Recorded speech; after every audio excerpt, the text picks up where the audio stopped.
And welcome back to our series of 2022 expert talks with Raw Culture in collaboration with SIETAR Austria, Thriving Thursdays, Third Culture Kids Beyond and Between Borders, where we explore the dynamics of the third culture kids, aspects of their identity and career beyond and between mental and physical borders. And today we have a special guest, and he is David Sanford, and I'll be making a short introduction. So, David Sanford is an intercultural training specialist with more than 30 years of related experience in the field. He spent over 13 years living and working abroad in the UK, in Taiwan, India, Iran, Italy, Germany, Belgium, and Japan. That's a long list. And his diverse corporate experiences also include international sales, marketing, transnational strategic business development for Fortune 500 companies, as well as educational institutions in the US, Europe, and Asia. He has also written and published a book in India called Spilling the Beans, a guide for Indians to understand and communicate successfully with US Americans, and it is available on Amazon. So, my warmest welcome to David Sanford, and I'm super excited to dive into the questions and hear more about his journey and experience as a third culture kid. Thank you very much for joining us, David. You are more than welcome. Thank you. It's great to be here. Amazing.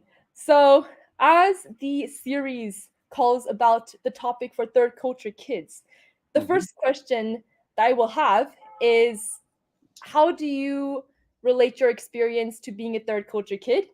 And before you say so, I want to also briefly explain what a third culture kid is for those who may not understand. So, a third culture kid is somebody who grew up in a country that is different than their parents' country. And as the third culture is a mix between those two different cultures.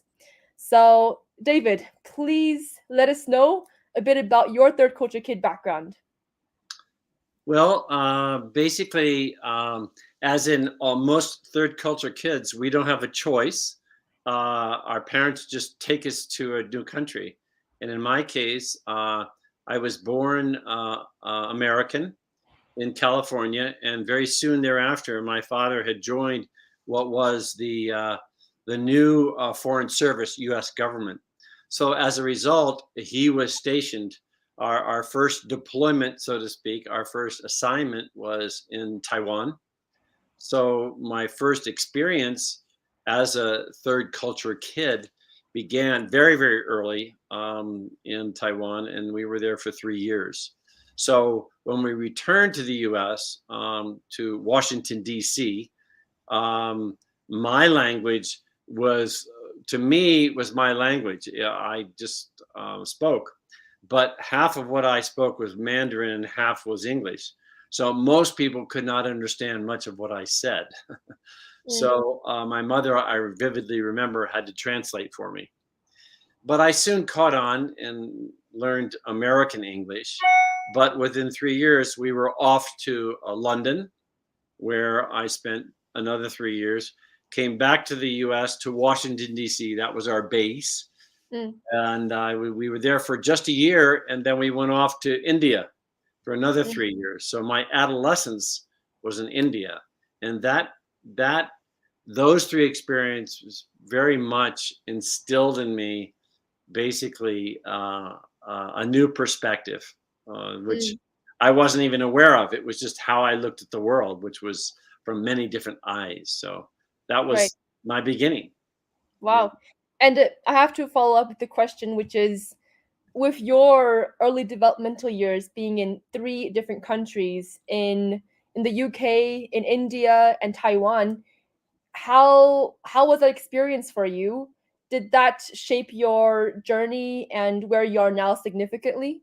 Oh, very much so. Very much so. Mm, On one hand, if people see me and meet me, they will hear the accent and they'll say, "Oh, maybe he's American." But in no way did I feel very American because all of my time was out. Much of my developmental years were outside the United States. So, when someone said the word football, that means one thing to me. That means soccer. That's what soccer is to me. mm, in this country, in the United States, football means something very, very different. A sport which I really don't connect with and don't know, never am interested in, don't watch. So what it did is being raised in so many different cultures, it forced me in a good way to look at things from a different perspective. I would be in one culture and say, oh, this is interesting. This is how they do it here, but they do it this way over here. So I learned very, very early on. It's one of my favorite expressions. And the expression is different is not wrong. Mm, You know, in the UK, from an American perspective, and probably also Austrian in that case, a lot of European perspective, the Brits don't drive on the wrong side of the road; they drive on the left side of the road. So it's just a different perspective, and I think I took that for granted growing up. So mm, that kind of perspective uh, migrated me in certain directions in terms of choices, decisions I made, in terms of what I studied at university, what I decided to take on in jobs, and led me in a direction that was very international perspective. So mm. my experience as a TCK, third culture kid growing up, definitely affected very positively my choice of career and how my life has turned out. Mm. Yeah. And it's great that you ended regarding the positivities that being a TCK brought you, but also on the other flip hand, there's a lot of challenges that is along with the third culture kid background. So, Yeah. what kind of challenges did you personally have to navigate and figure out during the journey? What Well, was the most challenging thing that you had to go through for yourself? well, that's interesting you asked because it's not suddenly you realize, oh, there's a challenge. Mm, Over time, you realize that I think what I'm thinking right now, visualizing, is come back from India into an American high school. And I was very much what we say a duck out of water. It was very, very strange because I didn't understand the customs. I didn't understand the conversations other children, young people were having with each other. The words I used, expressions I used were slightly different. The ones they used were different. So I think difficulty, I felt a little out of sync. I mm, wasn't in sync with those around me. So it forced me to be more introspective. mm, Now, being introspective is not negative at all, but in some cases, it doesn't lend itself to being very social. mm, So I think for me personally, the challenges were becoming more introverted. mm, Um, but I soon got over that. But also, what I realized is that over time, I would have a conversation with someone, perhaps new, and at the end of the conversation, they would be able to say, "Gosh, I really spoke a lot about myself to him, but he never really talked too much about himself." mm, Um, I was very much oriented toward being very curious mm, because of my perspectives. So mm, curiosity, I think, is very is an attribute. It's a skill of many TCKs, just because we're we're put into different situations where we have to look at things differently. On the other mm, hand, I wasn't able, as I grew up, and it took me a long time to realize I wasn't very skillful at ever saying goodbye mm, because you realize you go into a new country and you're only there for a year, 2 years, maybe 3 years. So you realize that you're going to meet these people and you may not see them again. So you only allow yourself to share about yourself to just a certain degree because you're going to be saying goodbye or not saying goodbye, but not seeing people. So I realized that it took me a long time to realize, oh, that's something that I do. So it forced me to mm. kind of look at that, my own patterns, and to begin to change those. But Mhm. So there are both positives, many positives about being raised in different cultures, and there Mm. are some negatives. But in my feeling is there's so many more positives because a worldview of being able to deal with ambiguity. Yeah. Because you're forced into so many situations, you just say, "Oh, okay, I just have to adapt." Yeah. Because I've done that most of my life. So that skill I was able to translate into, for instance, my consulting that I do now. Mm. So, for instance, just to give you an example, uh, I chose cross-cultural communication as a field of study, and it's no accident because that's how I was raised in cross culture. Mm. So I chose that as a discipline because I had a jump start, so to speak, Right. in terms of understanding the reality. Uh, Nice. so We're gonna, yeah, we're definitely gonna go into that topic. You're 2 steps ahead, which is always great. I do want to follow up on another comment that you made previously, which is that you said, as a third culture kid, you believe that we are more curious of experiences, of asking people questions about their journey due to us having experienced multiple things when we were very small. yes, Do you think that also there's an addition of feeling that because our story is so hard to explain, our journey of who we are, what journey we took to be where we are today, we also kind of avoid talking about ourselves because we think it just is more interesting to know about others, but as well as sometimes it may get a bit tiring to explain the story of where we come from. yes, very much so. In fact, what it does, we tend not to talk too much about ourselves because most people will not quite understand. Mm, It's that, and we also, at least I have, tend to surround myself with people who have similar experiences of different cultures. mm, So the list of my friends are, for example, most of the people that I know like to travel. They like to get stamps in their passport. They like to go to different places because they find that it's very interesting and it's enriching. So you tend, at least I have tended to surround myself in with people who have more of a global perspective because that's mine. mm, Um, at the same time, yeah, there it very much is that right, tends to, at least myself, put me in certain situations. right. Yeah, very I, much.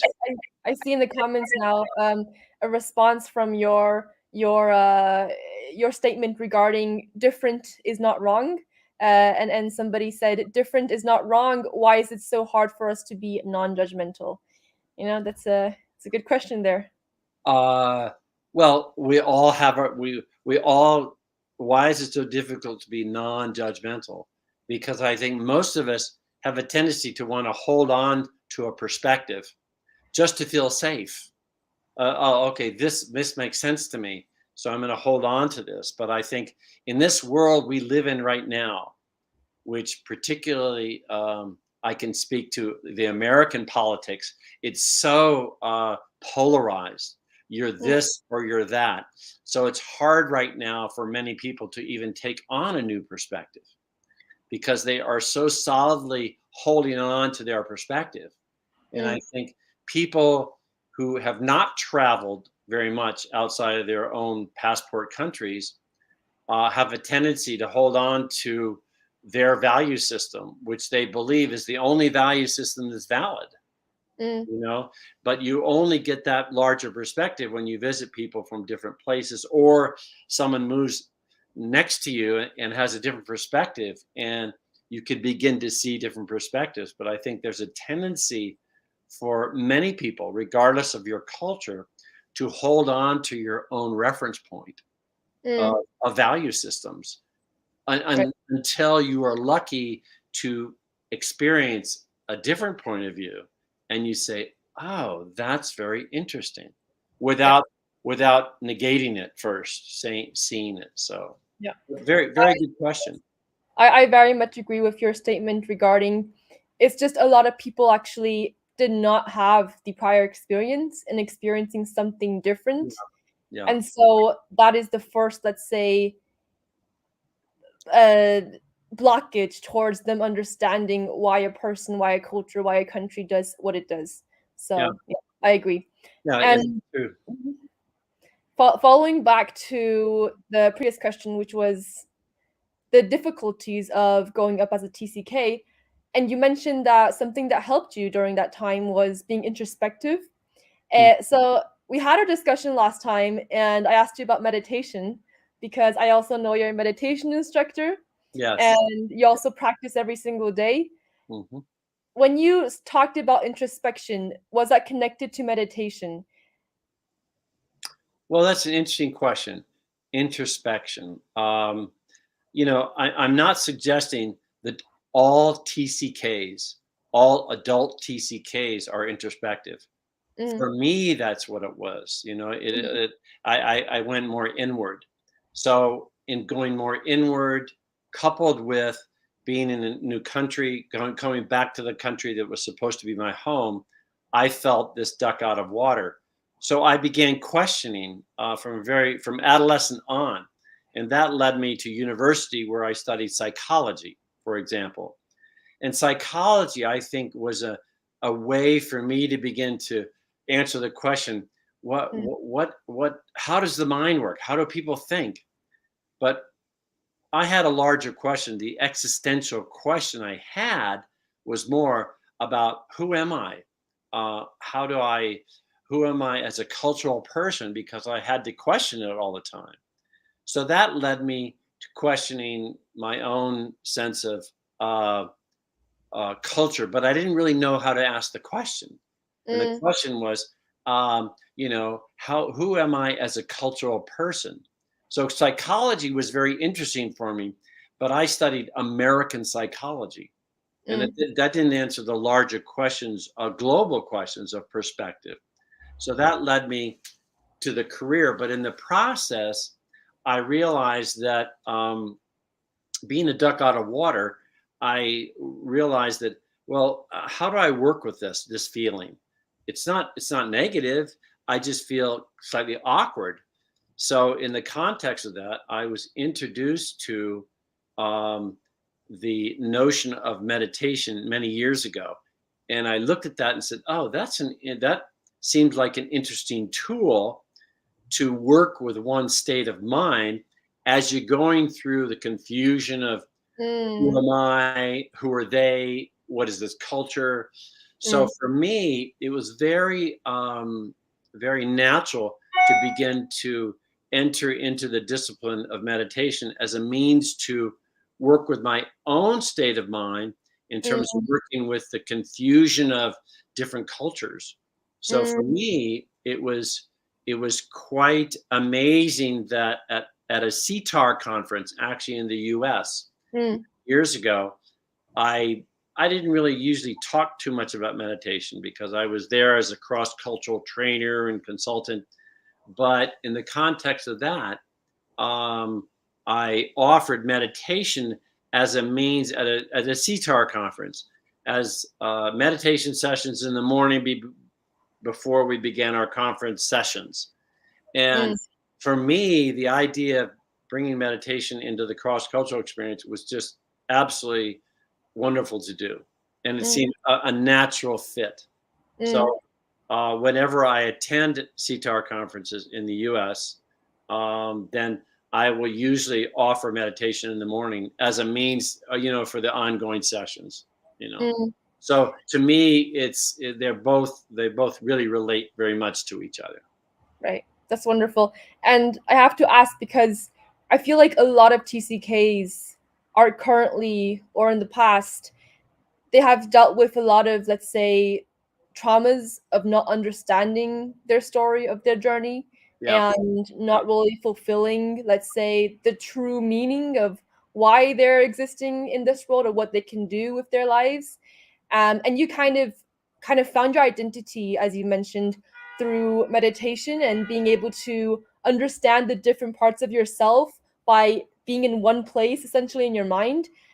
If there was a TCK who was going through the struggles right now of identity, and you were to propose meditation as, let's say, a tool that they can bring in and perhaps would help them, how would you recommend them to start in this journey of meditation as a Oh, tool?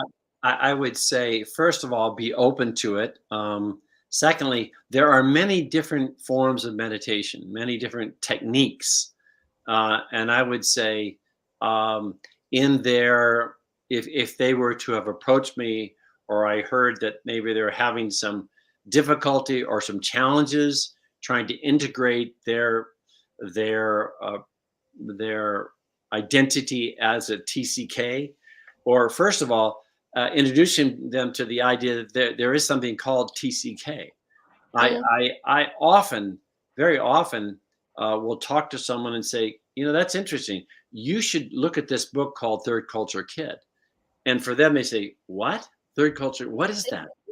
And to give that, for me, that's what happened to me many, many years ago. I was introduced to the notion of third culture kid, and the light bulbs went off, and I said, oh my gosh, there are others like this too. I'm not the only one that feels awkward in these situations. So mm, I connected then with a group of what we call global nomads. And when I first went to a conference of global nomads and I arrived there, it was as if I had arrived home to a family reunion and I had never met those people before. mm, But we all shared that magic of being a TCK, and we just looked at each other and said, I know what you're feeling. I know what you feel. Wow, that's mm, amazing. And that was very instrumental in connecting me with other TCKs. mm, So in the context of that, in my own journey, I was introduced to meditation practice as a means to just work with one state of mind mm, in ordinary everyday life.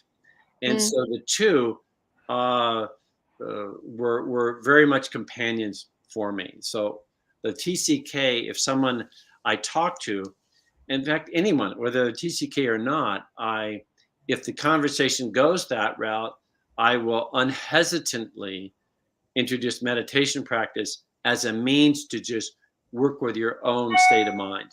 mm. You I know, love that. I we're, the reason why I also asked that question in particular, is because I've talked to many TCKs and also reflecting on my own experiences. I somehow never connected meditation as a tool or a solution to our struggles. It was Mhm. always, either, let's say, talking to your family or friends about your struggles, or Yeah, going to therapy or going to counseling, something like that, but it was never meditation. So yeah. I just want everyone to kind of know that there is also meditation out there, which would really be helpful in being mindful and aware. So thank you for that. Yeah. Very much so. Yeah, I have found it to be a very useful tool. And again, simply stated, meditation techniques are a way in which you can connect with being present in the moment instead of worrying Mhm. about the past or worrying about the future. You can be present. Right. So it's a great tool for anyone. Yeah. Yeah. And now I would like to go into your career journey, your career trajectory. So it seems that you, from early time on, you were quite interested in being a coach, or kind of coaching or consulting and training, and then you became a cross-cultural trainer. And so how much of being a TCK has that affected, besides the obvious point that it deals with different cultures? Mhm. So how would you explain that, how, beyond the TCK aspect, or was it directly the TCK aspect that really brought you into this work? Yeah. Yeah. Can you Well, expand on that further? a great question. I have four brothers, and I am the only one of five sons, five boys, who chose this profession, Mm, which is very interesting. So why is that? Well, my four brothers are very interested in international, interested in travel, but they haven't chosen being a cross cultural trainer as a profession, as a career. And why is that? Well, it's from India. We would say that's my karma. That's my journey. Mm, Um, but why did I choose that? I think for me personally, because of where I was in my developmental years, the idea of a third culture kid being that perspective really was very, very significant for me. So having the perspective of a third culture kid um, directed me to study psychology. It directed me to go mm, overseas in the Middle East to be an English teacher. It drove me also to choose a graduate school study where I studied intercultural communication. So very much for me personally, being a TCK was absolutely instrumental in the unfolding of my life adventure, my life trajectory. mm, So it's been very, very significant for me. yeah. Now, not as much for my brothers, but we can sit down and meet each other. And our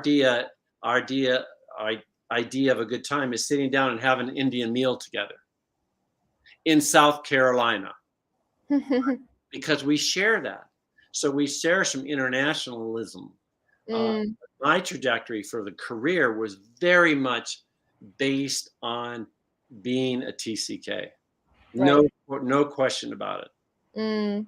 Uh, And following up on another question regarding your work as a cross-cultural trainer, so you focus mainly on the US and in India.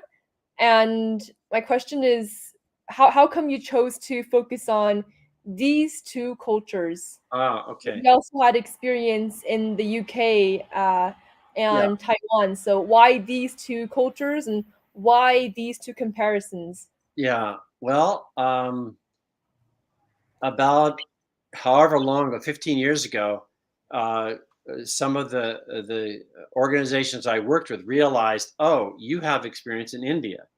And as India has risen on the world stage in many ways, but foremost, particularly as a hub for offshoring, um, office management, call centers, there became much more of a need for the world to understand India. And so there was a lot of cross pollination, so to speak, in terms of cross cultural connections. So I was being asked to show up and help the Indians understand the Americans and for the Americans to understand the Indians. But in Mm, addition, I've also worked a phenomenal amount with just people understanding different cultures. So I've worked with Belgians understanding Mexicans. So all different kinds of cultures involved. So I might set up the template, the the agenda for a cross culture training mm, that I might be the main trainer, but I might bring in something who is an absolute specialist on Austria or UK or Taiwan um, or Japan. You mm, know, so I will mix a lot of people that I know in the field in part of that, but generally. Um, because and and India is new to the world in many, many ways from the point of view of the 90s and 2000s. That's where I've just happened to be positioned in the place where there's been a lot of requests for that. But mm, for instance, tomorrow I will have a Zoom call where I'm helping orient an Algerian national who has been relocated to the United States. mm, So I will be orienting him to American value system so he and his family can integrate and adapt to American culture. Right. Okay. So I might also help an American then relocate to Austria or to Mm, India or wherever. So I work with many right. different cultures, but primarily, uh, karmically, I have worked with India and the United States more than most any other two dynamics in the last, probably 7, 8 years. Understood. Yeah. Amazing.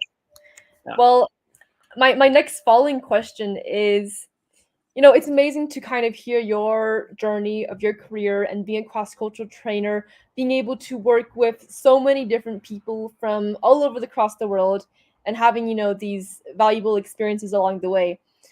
But on the other hand, there's many TCKs who don't feel like they have these skills and the potential to do what they want to do in life or to pursue a job that they want to pursue because we often kind of, let's say, disvalue ourselves and we undervalue ourselves on our backgrounds. What do you kind of say to this pattern of third culture kids undervaluing their skills that they were brought up with and kind of its later outlook in their career journey where they could have done something that they wanted to, Mhm. but they undervalued what they had? Well, it's interesting. I mean, the first thought I have is, um, I would want to introduce a TCK to other TCKs. Mm, So it's important that those individuals, first of all, realize that they are a TCK, that they are someone who has, uh, in a very unique perspective. Okay, that it's not weird, it's not strange, but it's a very interesting perspective. And there are many others who also have this perspective. And mm, it was very much my orientation toward connecting to other TCKs that very much helped my perspective, mm, my ideas, about who I was, what my perspective was, and that I could be of service to others. right. So it was connecting with other TCKs through something like SIETAR, through, there was an organization called Global Nomads International. Mm, So I would encourage the TCK, the individual, to look, at understand what a TCK is and understand what organization do you think are involved with this kind of discussion. And mm, I have also recommended SIETAR, regardless of where it is, say, you should check this organization out because they work with this. And I mm, would also channel them into some kind of study programs. Um, therapy aside, all those kind of personal issues aside, I would say as a career, you might be interested in cross-cultural communication as a mm, discipline, right. because I think you have something very unique to offer. But first and foremost, I would connect, like-minded individuals, TCKs from around the world, and say, "Hey, you should connect with some of these people because I think you will find, um, kindred souls," Right. as we say. And I love the point where, like, the first point you mentioned was you would want the TCK to talk to an ATCK. For the viewers out there who don't know what that is, an ATCK is an adult third culture kid, and a Yes. TCK is someone who's younger, so 18 years and younger. And Yes. I love how you brought this in because this project series is about creating intergenerational, intercultural TCK conversations through these interviews. We always have TCK guests from different generations coming in.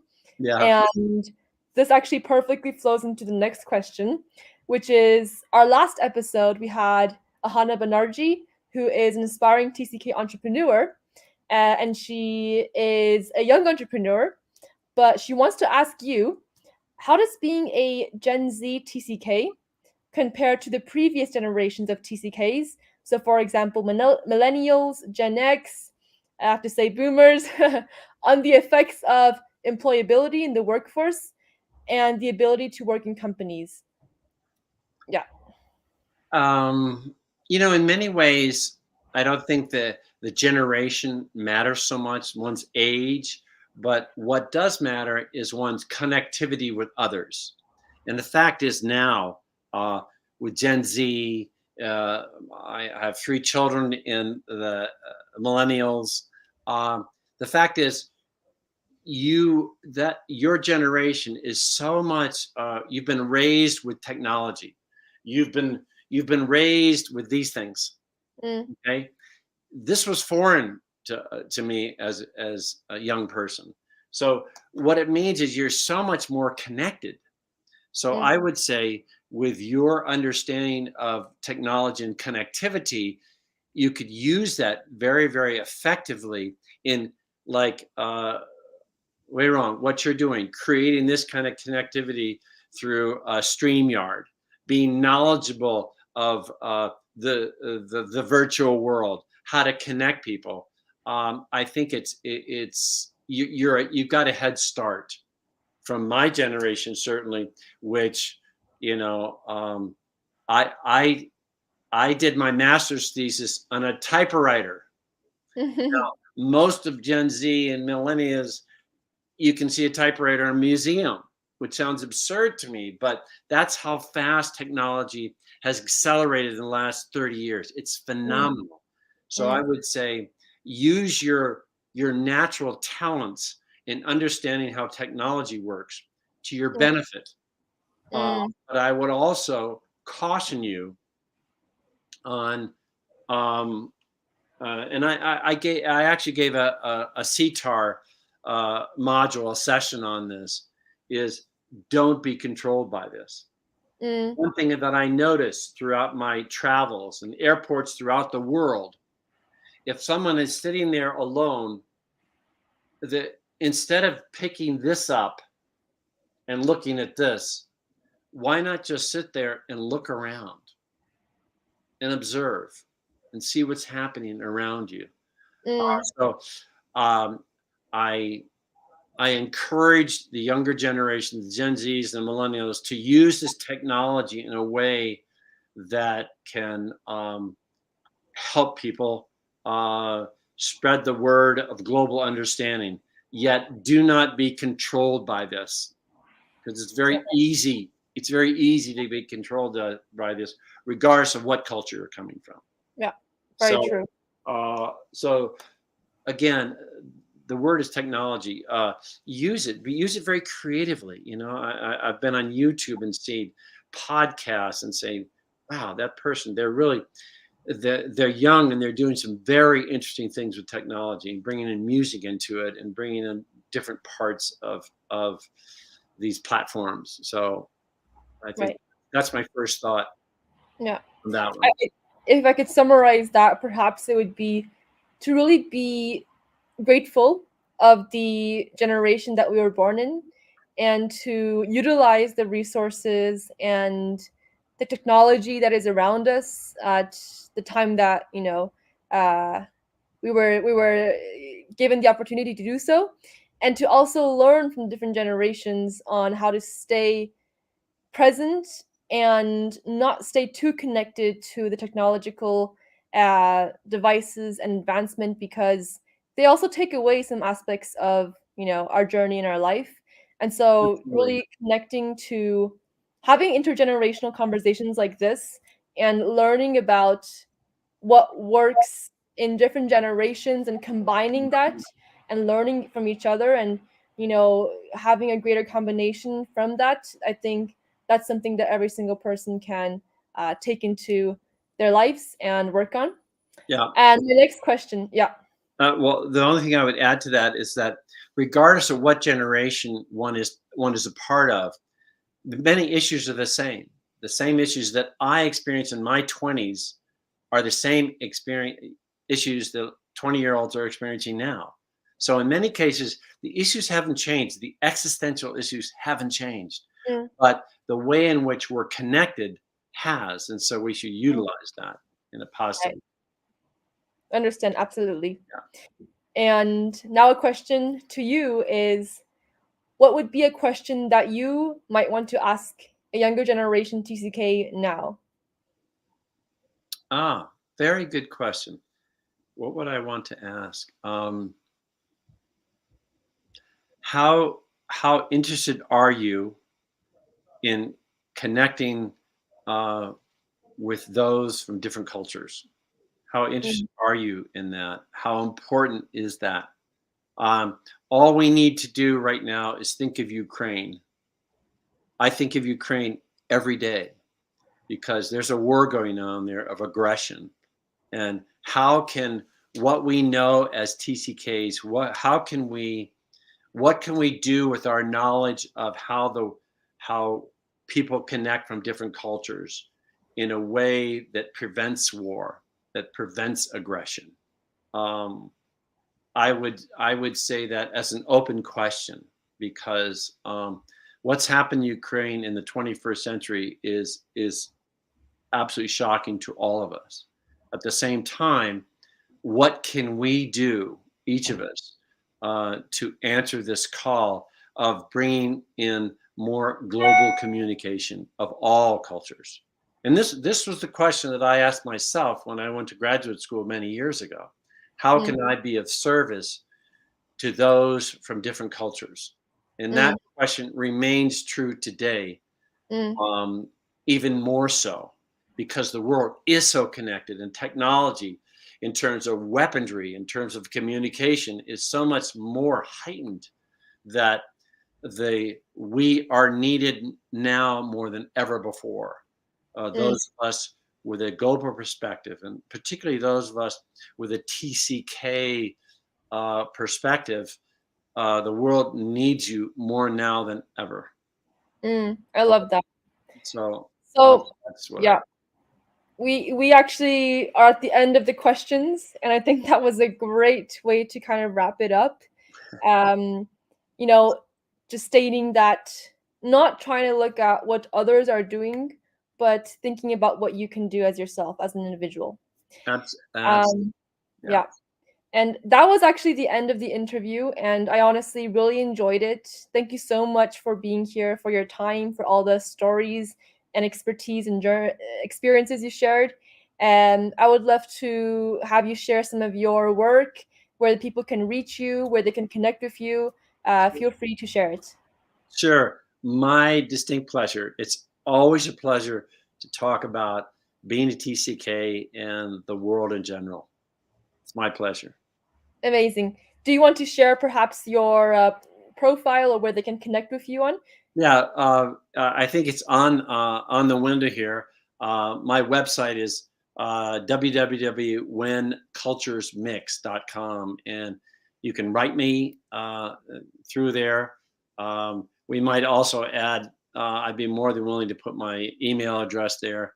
I love talking to others about culture in general and the global issues. So I'm more than available to just have a chat.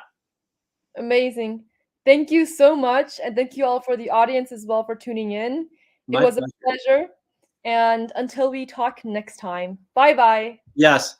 Bye. Namaste.